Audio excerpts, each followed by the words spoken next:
Good morning, everybody. Thanks for joining my meeting today.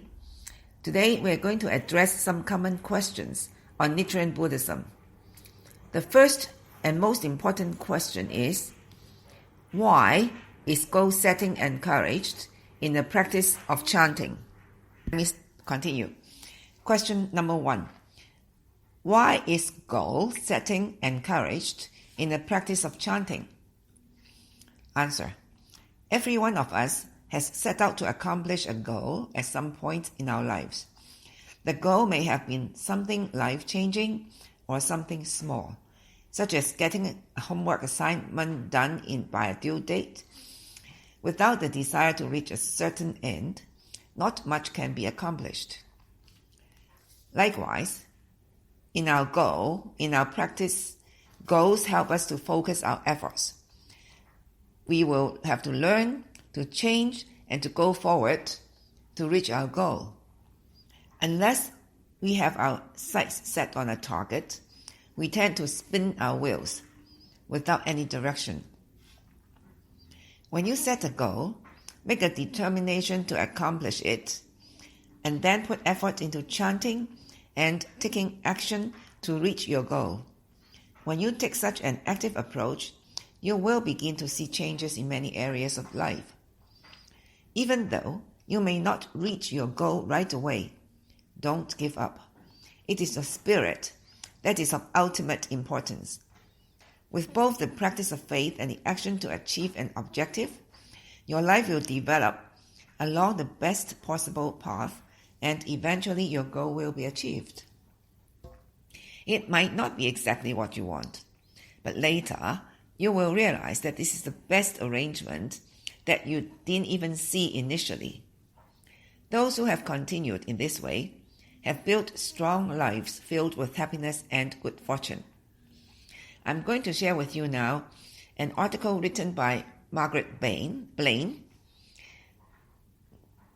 The title is Correct Attitude Towards Goal Setting. Number 1. She says, challenge yourself.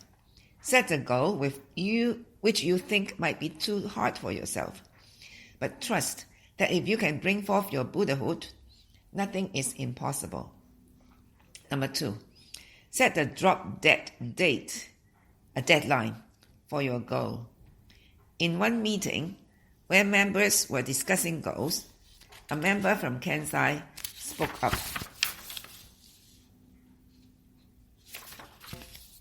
We don't set goals like this in Kansai. The group turned to look at him. They knew that Kansai was a province in Japan where there had been an enormous success with an impossible goal. The Kansai member continued. The way to set goals is to make them very specific and have a drop-dead date, that is a deadline, by which you will have achieved your goal. One person commented, the idea of setting a deadline, a drop-dead date, scares me to death. I'm afraid of failing. Isn't that why many of us don't set a date for completion? Secretly, we don't believe it can be done, which means that this person doesn't have enough faith or strong faith in himself or in the Gohonsen. If that is the case, it is important to examine our thinking. Everything we chronically think and feel is projected to the universe. If we are telling the universe, our goal can't be done, what do you think is going to be reflected back to us? When we envision a goal while chanting, it's like creating a drawing on invisible planes when we chant for a goal. So ask yourself, what am I creating in my architectural drawing? What I want or what I don't want? Am I erasing the drawing by doubting it can be done? I have also seen some articles saying that if you paint a picture in your mind about what you want to achieve, the picture will help you attain your goal much faster. Likewise, if you can feel the completion or the achievement of your goal, that feeling will be very, very strong to bring forth the success of your goal. For instance, if you want to be a manager, try to imagine yourself sitting in a managerial office and answering the phone and supporting other members. So this picture and your feeling of happiness and success, this picture and feeling will also help you bring forth your goal. Question number 3. Chant for exactly what you want. Our words and thoughts are creating the channels in our subconscious mind through which the creative energy of the universe will work. This means we want to formulate our goals carefully. Often, we set the goal focused on what we want to get rid of, not what we want. For example, I want to lose 40 pounds. This focuses on the mind on what we don't want, the 40 pounds. If we chant for this goal, we may find nothing much changes. To create a goal that will lead to what we want, we should say, I want to weigh 130 pounds, my ideal weight. I've also read the book about saying the positive things, because our subconscious mind cannot recognize the negative. So when you say, I don't want, your subconscious mind cannot read the word don't. It becomes what I want. So try to change the negative thoughts or negative sayings into positive. If you don't think you are pretty, just please do not say that I look ugly. Please don't. Just say, I want to be pretty. I want to be pretty. And very soon your subconscious mind will actually change your appearance, because everything comes from the heart. If your heart is positive and beautiful, you will look beautiful. Let's look at some others. An anxious, fearful person might say, I want to live a relaxed, serene life. A person who is struggling with finances could chant, I want a stable income of an amount. Then name the amount by such and such a date. Number 4, set specific goals. At the center of your being, you have the answer. You know who you are and you know what you want. I have also read the book called The Power of Your Subconscious Mind. It says that a lot of times our conscious minds are influenced by our experiences, by our learning, by our thoughts. So sometimes we just don't know what we want. But our subconscious mind knows exactly what you want. You can be very specific when setting goals. If you find yourself resisting being specific, do you know where you want to go or what you want? If the answer is no, you could chant for your best direction or clarity. To name an example, when I was having problems with the dental business, which is going to be closed down, I honestly do not know what to chant. So I woke up at 3 o'clock in the morning and I started, because I couldn't sleep, all right? So I chanted to the Gohans. I said, normally I know what to chant for, but this time the situation is so critical, I don't know what to chant for. Please let me know. I chanted for 3 hours, and at the end of the 3 hour, the wisdom came, and I know exactly what I need to chant for. And in a couple of days' time, after chanting, I started to take action, etc., etc. And in 2 days' time, my goal was achieved. Okay, number 5. Chant with the result in mind. Seeing the result already done is the challenge of chanting for a goal. It is important to remember that when you chant, you have already planted the seed for its appearance in everyday life. This is like what I've just talked about. Create a picture in your mind and try to feel the success of achieving your goal. Number 6, how do you feel while chanting? Answer, since we are projecting where we are to the universe, we also have to examine how we are feeling. 1. Do you have deep determination? 2. Are you feeling desperate? 3. Are you feeling anxious and needy or confident? 4. When you envision your goal as already accomplished, how do you feel? So we are talking about the feeling now. Describe your goal exactly as you wish it. Remember the drawing and enhance it with details until you feel happy, pleased, and relieved, excited, etc. that it is done. Let's take an example of a house remodel to show how this works. Envision your house as completed just the way you want it. See friends coming to visit, and the feeling of pride and happiness you experience. Now that's the feeling again, that it is successfully completed. Remember, this feeling can bring forth the results much faster. Okay, let me continue. Number 7. What if I don't hit my deadline or drop that date? Set another one, but don't stop moving forward. Never give up. Instead, celebrate whatever progress you have made. In summary, set a specific goal. Formulate a positive goal. Set a drop-dead date by which it will be accomplished. Envision how you feel when it is accomplished. Celebrate any progress towards your goal. Another question. Is chanting a form of meditation or is it positive thinking? Answer. Chanting is neither meditation nor positive thinking, though it reaps the benefits of both these practices and much more. The essence of chanting Nam-myoho Renge-kyo is that, in the very act of doing so, we are expressing our Buddha nature. Meditation and positive thinking do not have Buddhahood as their objective. It is not possible to express Buddhahood through this means. Although meditation and positive thinking may have value, they cannot change the fundamental element in our lives, which makes us unhappy and unfulfilled as human beings. Example, our karma. Nor can they bring up the highest condition of life, that is, Buddhahood. Meditation is a more passive exercise than chanting. One usually calms one's mind by concentrating on a particular phrase or image.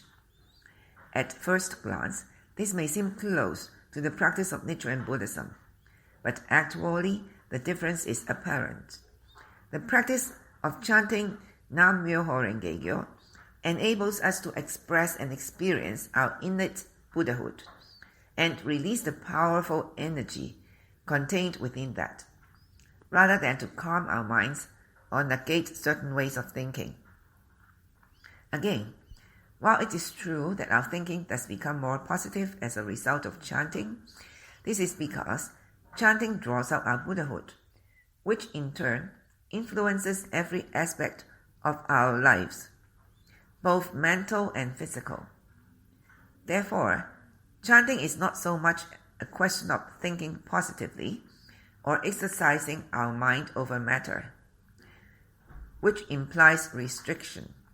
Rather, through chanting, our highest state of life naturally influences our thoughts and actions towards the most valuable ends. Question. I'm scared of hurting someone's feelings if I tell them the truth, so I don't say anything. Answer. We just have to get over it. Even when it is well-intended, sometimes it hurts. We have to have the confidence we can fix it with Nam-myoho Renge-kyo. If our true heart is to help that person, they need a great friend in Buddhism who tells them what they need to hear, in spite of not wanting to hear it. They might get mad. If we can't rely on someone in Buddhism to tell us the truth, who can we rely on? They may not like it. We need that person we rely on to tell us what we need to hear in order to grow. To give you an example, I'm a very direct person. I don't beat around the bush, so when I talk to other members, I would tell them squarely about their problems. And initially, somebody would hate me for pointing at their mistakes or their shortcomings. But later on, they find that what I said is true. I mean, they have to recognize their problems or their weaknesses and change before they can overcome their problems. So they begin to appreciate what I said. To be honest, initially I was not very popular in SGI, although I really want to help people and say things for their own good. Okay, let me continue. We need people who tell us the difficult stuff, pushing us just a little bit further than what we think we can do. It's compassion for a person's life. Sometimes in Buddhism, it's like tough love. We have to tell someone something that might be difficult. Will they reject me? Now, I'll give you an example. I think long time ago, my younger sister was having problem in her work. I mean, she's got political problem with her colleagues. So when she was talking about it, I just said, the problem comes from you. And you know what? She hated me for a long time for this. Anyway, let me go on. What is my purpose? To help you win in life? Or to win a popularity contest? Stick with them no matter what. Ensure with prayer that they will win. We all need the honest friend who doesn't just say what they think we want to hear. It is not easy. Dialogue, like President Ikeda. Before he ever meets with the person, he first sits down in front of the Gohonsen and conducts the dialogue he wants to have. Then he sits down with the person.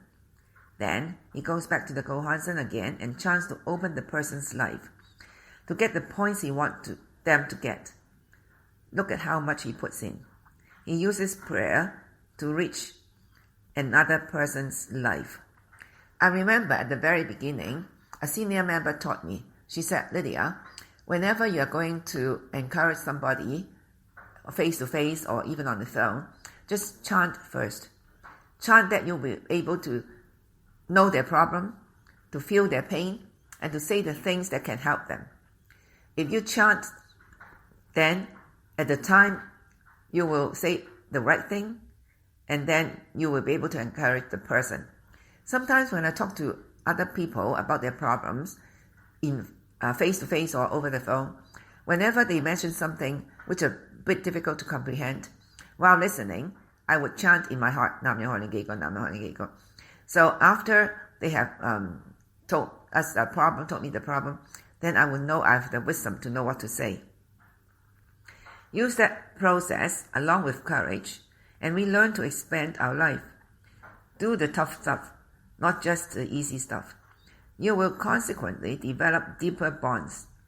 It is a very superficial relationship to only say what we think the other person wants to hear, so that they don't reject us. Next question. I want more actual proof. Answer. Set new goals for yourself. Keep growing by constantly taking on new challenges. Yearly, 5-yearly, 10-year goals. We also need to see progress with daily goals. We need all kinds of goals. They are a good measure that we are growing. When you accomplish a daily goal, you develop the confidence that your life is moving forward. It moves forward in all areas. Because I see this, and this happening, then surely this is happening too. I remember also this senior member who taught me a lot about Buddhism. She said, when you encourage or support other members, ask them what their goal is and how do they chant to achieve this goal. And when they have achieved the first goal, just ask them what their next goal is and how do they chant to achieve the goal. And so forth until they don't have to be prompted. They can stand on their own and know what they want and chant for what they want and then take action to get what they want. Then you can let go of their hand. This is what I've been taught. In Nichiren Buddhism, there are 3 types of proofs: documentary proof, theoretical proof, and actual proof. And in fact, actual proofs are more powerful than any words or theories. Therefore, you are encouraged to chant for as many actual proofs as you want. with the intention of using your actual proofs to encourage more people. In this way, you are sure to come across as many actual proofs as you want, as long as you use these proofs in Kosen Rufu to encourage other people. Start from something small, like chanting for a bus to come, or trying to get in touch with someone, or trying to find something. These actual proofs can build up your faith and confidence, and you then have the courage to chant for bigger goals for our actual proofs. Again, all actual proofs should be intended for Kosen Rufu, to encourage others, to build other people's faith. For example, Sensei said, you want a house. What do you want a house for? If you want a house so you can hold meetings for Kosen Rufu, then surely you will get a house. If you want a car, not just for yourself, but to provide transport for other members to go to meetings, then you will get a car. So it's not your goal or your desire is always based on Kosen Rufu. But please do not lie. If your chanting for a goal is really for Kosen Rufu, once you achieved your goals, please remember what you have said. Do not forget, or else what you have got, you will lose them, because you are cheating the Gohonsen. Another question. How do we support other members? Answer. The first thing is to pray. Chant to the Gohonsen for the wisdom to support that particular member. Chant that you will be able to understand that person's problem, feel their pain, you have lots of compassion, that whatever you say will be enlightening and encouraging, and most helpful to that member. After the meeting, chant for the happiness and success for that member. Take responsibility with our own prayer, that they will really shine, manifest their full potential in their life. We will take full responsibility with our prayer. Next question. How do I help those closest, for example, our family members, to see the value of my Buddhist practice? Answer. Despite our best efforts, it can be difficult to convey to our closest family members and friends the great value we derive from practicing Nichiren Buddhism. Countless SGI members, including SGI President Ikeda, have also come across this problem. During his first U.S. visit in 1960, a woman asked at a meeting in Washington how she could encourage her husband to practice Buddhism. President Ikeda responded, "It may be lonely being the only person practicing, but if you exert yourself diligently, your benefit and good fortune will extend to and be shared by your entire family. Your presence will be just like a huge umbrella sheltering them from the rain. It is a mistake, therefore, to think that you and your family cannot become happy because no one but you practice. Offering prayers for your family members to take faith in Nichiren Buddhism so they may become happy is certainly important. But the most fundamental thing is for each of you to demonstrate the greatness of faith within your own life. If you continue to strive in faith as wives and mothers, growing as human beings and becoming sunny presences overflowing with good cheer, wisdom, warmth, and consideration, then your families will naturally come to approve of this Buddhism. Thus, to be loved and deeply trusted by your families is the first step for them gaining an understanding of the Soka Gakkai. For example, I used to take Chloe and Ryan to Australia when they were small in the summer for their summer holidays, and they have seen with their eyes my good fortune when they were with me traveling. And they could see that when we went to a wetland, a duck from the pond guided us through the woods and up the steps to the entrance. They saw this with their own eyes. And they with that, they cannot deny the power of the chanting, and they are convinced that there is a lot of power in chanting and the Gohonsen, and these guys are now chanting also. Ultimately, Our faith can work to protect and benefit our loved ones, and our own behavior as a human being determines how others perceive us. Showing actual proof of faith through our character, way of life, and contributions at work and in the community is far more effective than simply explaining in words the merits of Buddhist practice. Again, actual proof is more powerful. One actual proof is more powerful than a million words. Additionally, President Ikeda offers, there is no need to be impatient or in a hurry. When I first joined the Soka Gakkai, my father disapproved of my practice. It is important to start with your own human revolution and make your inner Buddhahood shine forth. It is also vital to cherish your family. Though he never took up faith, President Ikeda's father saw his son use his Buddhist practice to transform his life, and thus supported him with pride, developed a deep understanding of the Soka Gakkai, and had unfaltering trust in President Josei Toda as his son's mentor in life. Instead of being discouraged when our loved ones don't understand or support our Buddhist practice, we can view these challenges as opportunity to chant Nam-myoho Renge-kyo, work on our own inner transformation, and cultivate harmonious relationships. This is the surest path to demonstrating the greatness of Nichiren Buddhism. Well, initially, when my mother asked me to chant, I did not listen. I said, you do it. I have already gone to so many temples to pray. But my mother did not give up. She chanted for me. She chanted to the Gohonsen, saying that my daughter is living a very, very hard life. I'm chanting for her to start chanting so she will live an easier life. And because she's doing business, what we practice already exists in our lives and in the lives of others. Just as there is skin, the ability to think, to love, to dream, there is the possibility of living and creating freedom, happiness, peace, and security.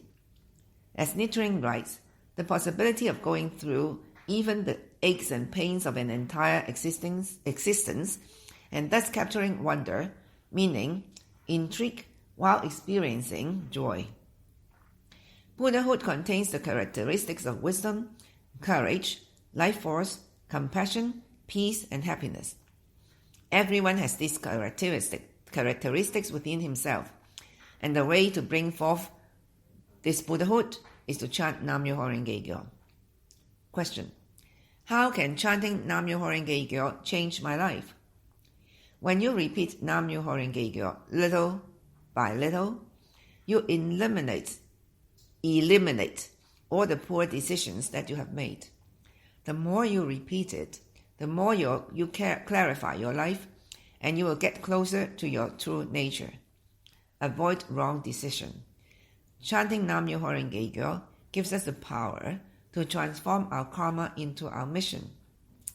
President Ikeda explains that when we persevere in chanting Nam-myoho Renge-kyo, we can positively transform all of our struggles and sorrows into happiness, in accord with the Buddhist principle of changing poison into medicine. Question: what should I focus on when I'm chanting? Mr. Ikeda shares his thoughts on what and how to keep focus during your daily chanting routine. Some members say that they have trouble concentrating or focusing on the Gohonsen when they chant. They get distracted and their minds wander. What can they do about it? Though you might try to concentrate, it's easy to get distracted, and that's okay. Chanting Nam-myoho Renge-kyo is supposed to be enjoyable, not rigid and uncomfortable. We wanted to share some helpful tips and a perspective you can have when your mind starts to wander or you find it hard to focus. Because we are human, it is natural for our minds to wander, for all sorts of thoughts and memories to surface. For example, what am I going to eat for dinner? This is sometimes in my mind when I'm chanting. You can just share all these thoughts with the Gohonsen. There is no set form or pattern for how we should pray. Buddhism emphasizes being natural. Therefore, simply chant earnestly and without pretense, just as you are. In time, as your faith develops, you will find it easier to focus your mind when you chant. Question: can I chant for many things together at one time? One student admitted being uncertain about how to pray. He wanted to know whether he should just chant about one thing at a time, waiting for that prayer to be answered before going on to the next one, or whether it was all right to pray for many things at the same time. You can chant for as many things as you like at the same time. A person with many wishes and dreams should pray earnestly to fulfill each one. Buddhism is reason. You are the only one who can realize your desires. It's up to your own faith and practice, and no one else's. To use the analogy of shopping, you can buy many things when you have enough money in your wallet. To buy something that costs $300, you need to have $300. If you only have $10, you can only purchase $10 worth of goods. If you want to buy something, you need to bring along enough money to do so. In faith, the same logic applies. If you are the only one who can realize your desires, it's up to your own faith and practice, and no one else's. Again, for example, if you want to buy a house, you have to save up money, right? The more money you save, the quicker you will be able to buy a house. Likewise, if you have a lot of desires or things to achieve, you need more chanting, more daimoku, like saving money, for you to actualize your wants and your desires. Question: is it all right to chant mainly for ourselves? Answer: yes, it is fine. It is natural for prayers to center on your own desires and dreams. There is no need to pretend that you are praying for something lofty when you are not. You are only fooling yourself if you do so. By chanting naturally, without pretension or reservation, for what you seek most of all, you will gradually come to develop a higher and more expansive life condition. Of course, it is also fine to chant with the resolve to become bigger-hearted for the welfare of your friends and for Kosen Rufu, the happiness and prosperity of all mankind. You are free to chant for whatever you wish. It's all up to you. I remember when I first started chanting, I asked a very senior member whether it's okay to chant for what I want. Doesn't it seem very selfish? And this member said, it's okay. It's okay to chant for yourself, for what you want. But then, as you progress in this practice, you will bring forth your compassion. You are encouraged to help others. And in doing so, you will start to chant for others, not yourself. Another question: what is the correct attitude towards gongyo? It is important that we devotedly perform both morning and evening gongyo in our daily practice of Nichiren Buddhism. Nevertheless, each individual's situation varies. For example, different occupations require different work hours. Therefore, we perform morning and evening gongyo according to our schedules. During morning gongyo, we pray that we'll spend a meaningful day as children of the Buddha, and that we may realize the benefit and the blessing of Myoho Renge Kyo in our lives. In order to make a fresh start daily, we recite gongyo in the morning. During evening gongyo, we extend sincere gratitude and appreciation to the Gohonzon for protecting us throughout the day. Because the practice of gongyo is so important, we must sit up straight and pay attention while facing the altar. During gongyo, hold the prayer beads in your hands, look at the sutra, the gongyo, and then the sutra book, and read each word precisely. When chanting Daimoku during gongyo, put your hands together and hold them at the chest naturally. Look at the character Myo on the Gohonsen as much as possible. Again, there is no restriction as to how much or how long you must chant Daimoku. Now again, it says look at the Myo, but just be natural. Just look at the Gohonsen the way is comfortable to you. Because if you strain your eyes looking at the Myo, then your eyes will get very tired. Buddhism emphasizes being natural. Well, you may chant as long as you like. The 59th high priest, Nikko Shonen, said, to properly offer Daimoku, we should be careful to recite the words without negligence and put everything else out of mind. Don't chant with the voice too loud or too fast. Now here, I've got some observation. I have heard some members chant when they say Nam Myoho Renge Kyo, Nam Myoho Renge Kyo, Nam Myoho Renge, and there's one word missing. So that phrase is not effective because there's one word missing. So try to say the whole phrase, Nam Myoho Renge Kyo, Nam Myoho Renge Kyo, Nam Myoho Renge Kyo. And if you want to take a breath, then just finish the phrase Nam Myoho Renge Kyo before you take the breath. Don't just say Nam Myoho Renge, because you're just losing that phrase. Okay, let me go on. We should face the Gohonsen solemnly and chant Daimoku calmly. Until new believers learn the daily practice, those who introduce them should demonstrate a good example for performing gongyo with them.